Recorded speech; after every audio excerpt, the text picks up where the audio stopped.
Hey guys, welcome back to Pop Culture Down Under. Today we're going to be taking a look at the second part of my mega omnibus haul. And today you can see in front of you, we've got the second volume of Uncanny X-Men by Chris Claremont. We've got the two X-Men omnibus by Jim Lee, Chris Claremont, and a whole host of other great 90s artists.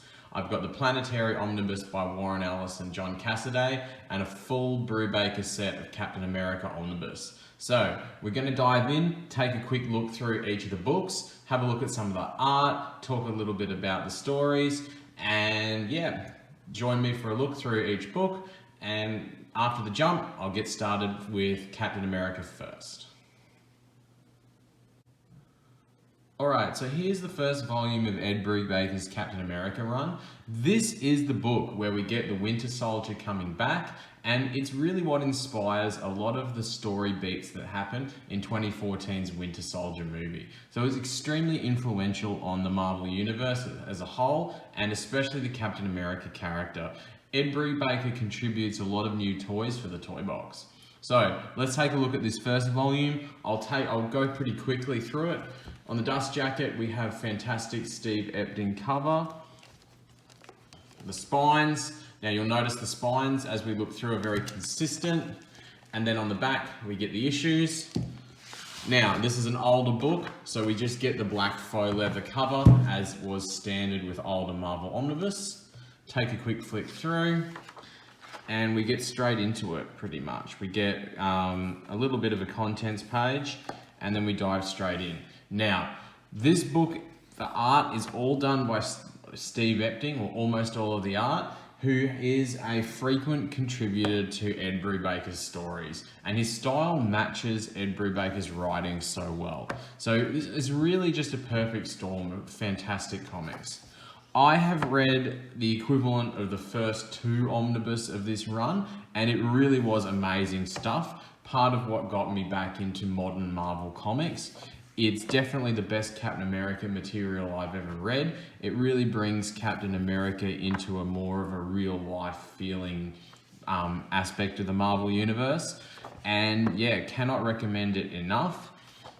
If you can get your hands on this set of books, this is the way to do it. This set was a big set of whales in the past, but they have announced a reprint of this book, okay? So it will probably have a printed cover as well, which will look really nice. So definitely pre-order this, and the more people that pre-order it and show Marvel that they want these books, the more likely we are to actually end up getting the whole set. So we'll quickly dive straight into the next volume. Now, spoilers for the story, just by looking at the title of this book. Yeah, I think you can probably figure out what's going to happen. So, yeah, don't say I didn't warn you. So let's take off the dust jacket. We get a very suggestive cover. Spine is consistent with the first volume, same with the back covers. Still getting our black faux leather look.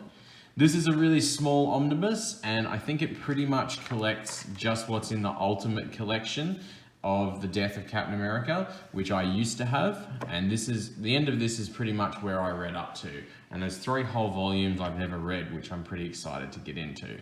The Steve Epting art continues throughout this volume pretty consistently. It all goes together, it's all still telling the same story, and it's consistently fantastic. Lots of twists and turns. And yeah, as you go through, you get the Red Skull, you get a lot of the classic Captain America villains and supporting cast. We get Nick Fury, we get Black Widow, we get Falcon, of course we get Winter Soldier, and other people from around the Marvel Universe as well. Alright, I'm going to wrap it up. I don't want to give away too much of the story because we've got a lot of books to look through. So let's keep going. Get straight on to the next one. Alright, so the next volume. Now please let me know if I get these out of order at all. I think I have them in the right order. We have Captain America Lives. It's another spoiler, I suppose. consistent. I'm not even going to show you the slipcase, sorry, the dust jacket. We'll go through that in another video when I do a much more in-depth overview of this series, when I've read it all myself. And we start to get some different artists in this one. We still get some Steve Epting, but we also do get some different artists as well. I'm going quickly. There's a lot of pretty important events that take place within the last volume that will set up the status quo for what we have going through here. We get lots more Marvel Universe characters appearing, like Sentry, Miss Marvel. Yeah, I haven't read it. I can't comment too heavily on the story. I really just flicked through these books and admired the artwork when I got them in last Friday. We have some Brian Hitch artwork here, who you would recognize from the Ultimates, and also from The Authority by Warren Ellis, if you've read that as well. So, consistent quality. Second last volume. And they're getting thicker again. This one's about the same thickness as the first volume. Now, it's changed a little bit. We no longer have the faux leather black. We've got more of a matte black finish, and we have the Captain America shield. These are newer books. I was really lucky these were sealed when I got them. We still get a lot of consistency. All of these spines match up. There's a wider variety of artists featured in this volume. In particular, we have stuff from Dale Eaglesham, who you may have seen in the JSA Omnibus, as well as Hickman's Fantastic Four, which are fantastic stories as well. And he does some great art. I can see his work here. These books, as they are thinner, more recent Marvel Omnis, have the thinner paper stock, whereas the others have a thicker paper stock. So these last two volumes are a little bit thinner, but really that just means you can fit more story into a smaller book, takes up less space on the shelf. So a lot of people complain about the thinner paper stock they use these days, but hey, you got to look for a silver lining in things in life. And I say that the more Omnis you can fit in your shelves, probably the better as a collector. So, variety of art through here. We also get some art from Steve McNiven, who illustrated, I can see some of his work here. He illustrated Old Man Logan as well as Civil War, both with Mark Millar. So this time he's teamed up with Ed Brubaker, and he does some fantastic work in here as well. Always happy to see Steve McNiven on art. In fact, if I was to pick any book for Marvel to do another XXL book, like the Jim Lee XXL, I would probably pick Old Man Logan with his artwork. Anyway, back to Brubaker. So, Captain America here, we've got the last volume, Return of the Winter Soldier. I don't know what that suggests. The spines have been consistent the whole way through. When I remove the dust jacket for this one, we are getting the same design as the last, so they're keeping it relatively consistent. We're getting the same thinner paper stock, and we're still getting a bit of a mishmash of artists finishing out Brubaker's run. I haven't seen anything in here that I didn't like, though the styles do differentiate a little bit. Some of the key artists I've noticed are someone like Steve Epting comes back for some issues. And we also get some artwork from Patrick Zurcher, who you may recognize from the Rebirth run of Action Comics, where he worked with Dan Jurgens on Superman, and his artwork in that is fantastic. He also did some work on some older Marvel titles as well. So this is the volume that will finish out Brubaker's run on Captain America. I think he worked on the title for around about 10 years to have produced this much content. So runs this lengthy are very rare in modern comics, okay? The only other one I can think of this long that springs to mind is Jeff Johns' work on Green Lantern, and maybe his work on JSA, and Grant Morrison on Batman. But these longer form runs that would take up 5 omnibus like this are few and far between nowadays. So I'm going to close up there so you don't see anything that spoils the ending of the story. I don't really want to spoil it for myself, but suffice to say, I'm really looking forward to diving into that. And as I said before, if you guys can pre-order the volume 1, you're more likely to guarantee yourselves some reprints of the rest in the future, because I don't know if Marvel really will reprint 5 volumes or not. So they're going to need sales if they're going to do that. All right, taking a break from Marvel to have a look at the Planetary Omnibus by Warren Ellis and John Cassaday. Fantastic story from what I've heard. I read through this book once a few years ago. This is actually my old copy that I sold to a friend, and he just sold it back to me for what I paid for it. So it's come home basically. I'm really looking forward to reading it again now that I've read a lot more comics in general. I feel that this is a story that the more reading you've done, the more you're going to get out of it. So let's have a look at the dust jacket. Is an interesting design here showing one of the main characters from the Planetary team, the Jigsaw background. We get a black spine with the old DC logo. I'm not sure whether it's been reprinted with the current logo or not. And the Jigsaw puzzle theme continues on the back.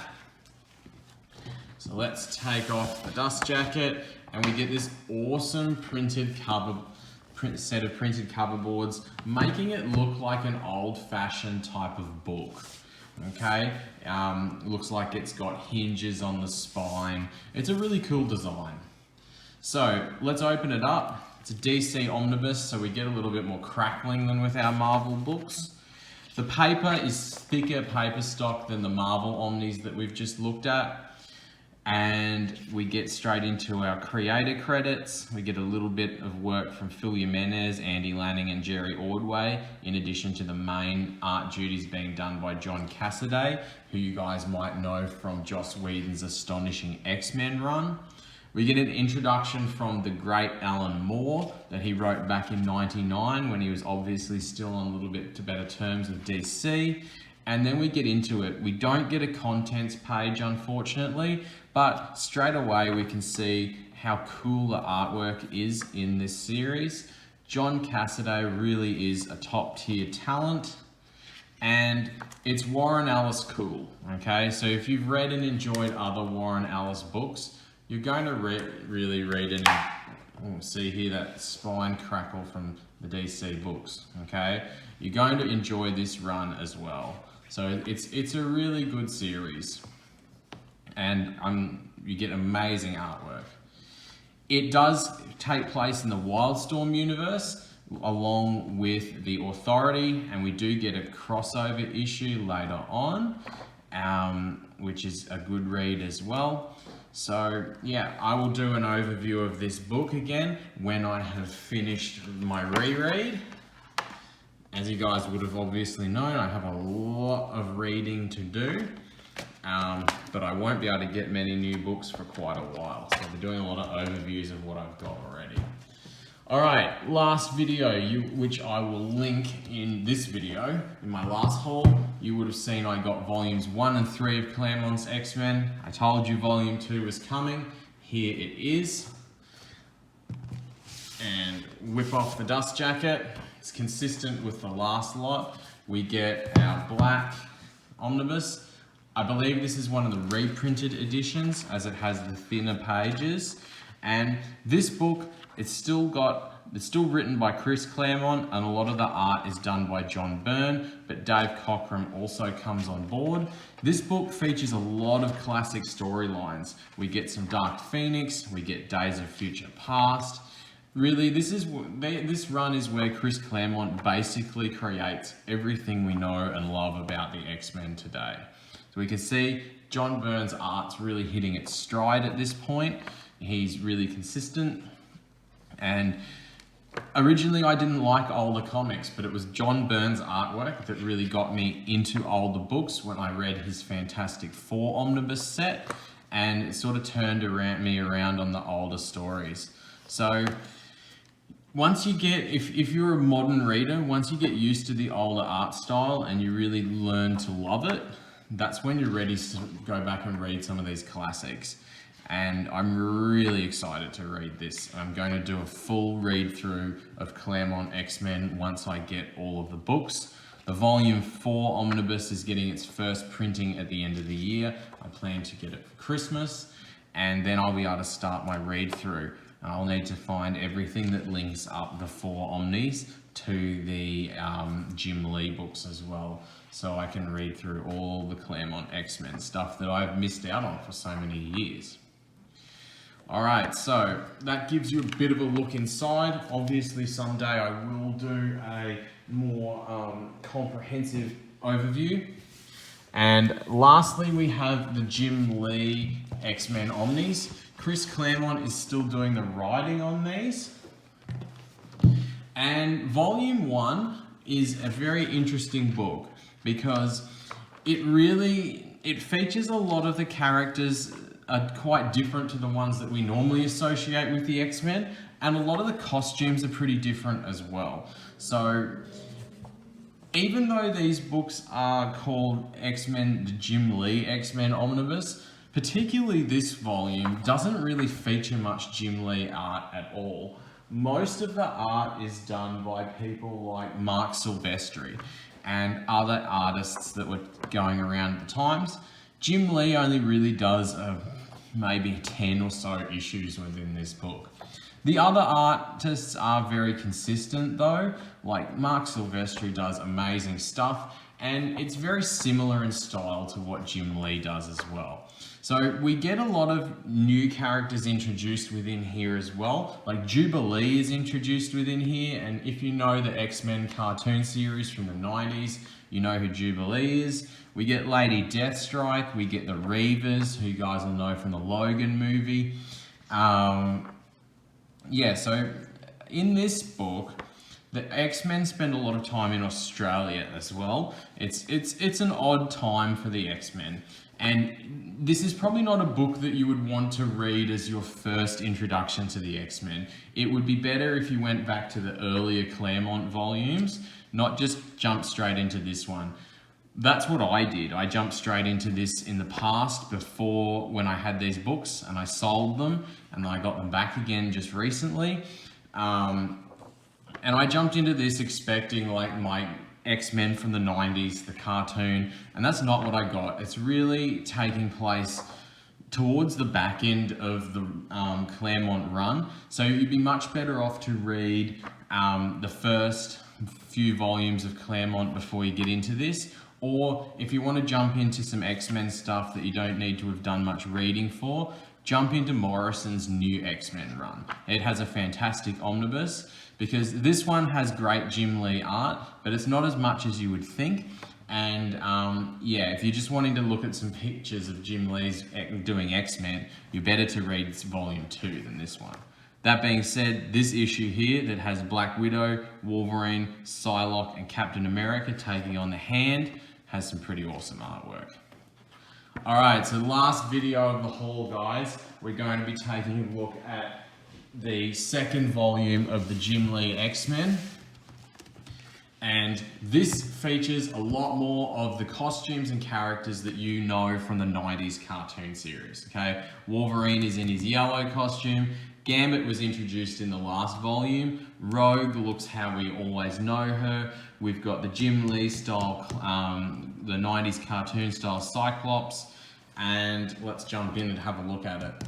This volume features the world's best-selling comic of all time, which is the relaunch X-Men #1, which has some fantastic art, particularly of Magneto.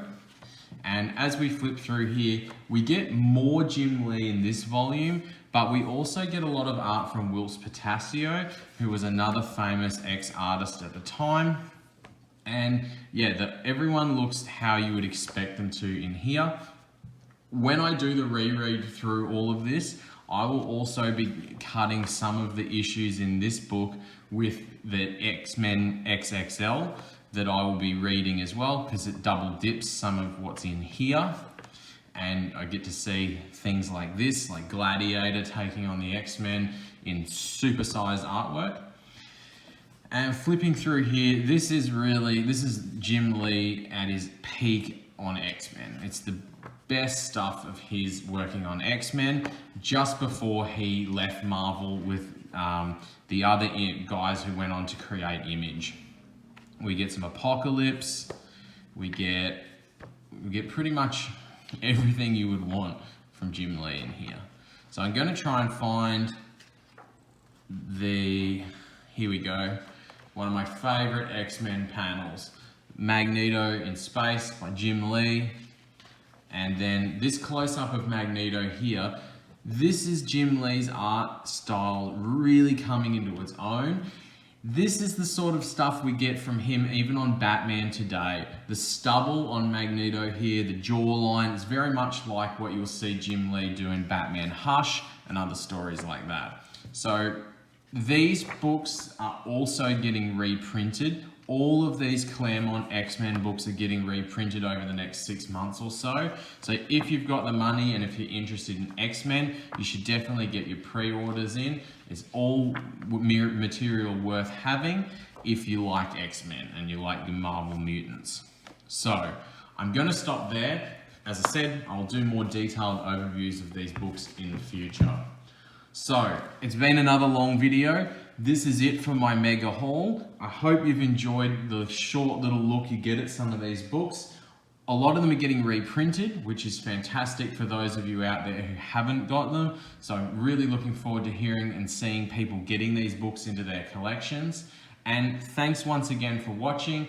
If you like this content and you like omnibus overviews and comic discussion, please like the channel. It's going to be a lot more in the future. I'm going to be looking at Doomsday Clock by Jeff Johns and also Dark Knight Master Race, the Absolute Edition, over the next week or so. So please subscribe, like the video, comment. I'll see you next time. Bye.